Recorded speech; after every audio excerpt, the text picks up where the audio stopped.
Hello and welcome back to yet another Memorabilia Wednesday. I'm John, and with me as always is my old man, This is Bob the collector. Collector. How you doing on this Wednesday? Yeah, we thought we'd try something different with make it a memorable Wednesday now for a change, and give everybody a smile listening to a memorabilia Wednesday. Yeah. Yeah, absolutely. We thought we'd see if we get more views on Wednesday than we do on Monday. Testing out So a hypothesis. so if you're here and you're early, be sure to drop a like to help grow the views, and maybe we'll start doing Memorabilia Wednesdays instead of Mondays. But Collector, there is a real reason why we're doing it on a Wednesday, and I'm going to let you explain. All right. Well, a couple things to talk about here. April 8th, 1974 was a significant date in baseball history, which I'm sure you probably know. Many of our viewers probably know as well. This is the 52nd anniversary of a historical event, Hank Aaron breaking Babe Ruth's home run record. Yeah. And to go along with that, this was, and since we've gained quite a few uh, viewers, followers over the last couple of years, this was one of our first Memorabilia Mondays. And I went back in the archives and found it, and you can as well. It was episode number 6. What are we on now? Ooh, this would be, I want to say like 136. Okay, so 130 episodes ago. So if you go back through our videos, look at episode 6 and look how young the collector looked back then and how young the son looked. It's kind of fun to watch. But we talked about this item. It's Hank Aaron's jersey, autographed jersey. This was purchased at the Atlanta Braves Pro Shop in Atlanta. We were there on vacation, went to the Pro Shop just to look around and saw this jersey numbered out of 715, I believe. And we picked it up at a decent price, and I'm very happy with this purchase. One of my favorite items in the collectible room is this item, the jersey. So go back, look at that. I'm sure you have some B-roll over it as well. Really nice signature. And again, this was April 8th, 1974, fourth inning. Vince Scully was broadcasting it. I was watching it as a kid, 10-year-old kid. I remember, I think it was on NBC Monday Night Baseball or something, and witnessed it. It was amazing. He hit that off L. Downing of the Dodgers, fourth inning. He rounds second base, and fans come running out of the stands to congratulate him. So it was quite an event.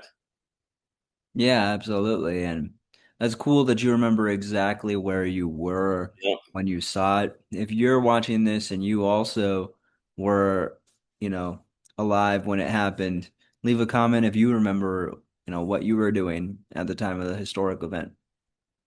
Interestingly enough, he ended the 73 season with 713 home runs. The opening day against the Cincinnati Reds, he hit 714 to tie Babe Ruth.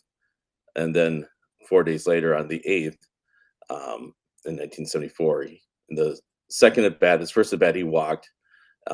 Second at bat, and this was at home, so it was in Atlanta. So it was kind of cool that he did this at home. And the fourth inning, like I said, and I think it was a 1-0 count. He put one over the left field fence. Yeah, And on top of that, I got a card from 1975. You can see it. yeah. This is the new all-time home run king. Oh, wow. And so I'll take a photo of this and put this on the B-roll as well. But it's kind of a cool card. It only rated as a 5.5, but it's still just a nice card from the collection. Yeah, that's cool. I like those, moments in history cards as well. Hmm. They're always kind Yeah, of that nice. was card number 1 of the 1975 top set. Very cool. There's a reason for that. Yeah. It was the biggest historical moment out of that season, I'm sure. Oh yeah. Oh, baseball history. Ended up with 755 home runs, ended his career with the Milwaukee Brewers, 1976. So, in my opinion, the all-time home run king. I don't know what you think. You're more of a Barry Bonds type of fan, but Um, yeah, I mean, I get the discourse surrounding it, but it's if you actually dig into Barry Bonds' stats, is pretty incredible. Yeah, So, it's hard to argue both. I can see both ways, and I'll agree. It's kind of a cop-out answer, but I will agree with whichever you guys believe, whether you think it's Barry or Hank. I think you just got to accept greatness when you see it, and they both were incredible players. So, absolutely. Yeah, all right. Well, this was yeah, kind of a fun trip down memory lane, collector. yeah. And please go back and look at some of the archives. Go back to episode 6, even earlier, and see how young we looked back then.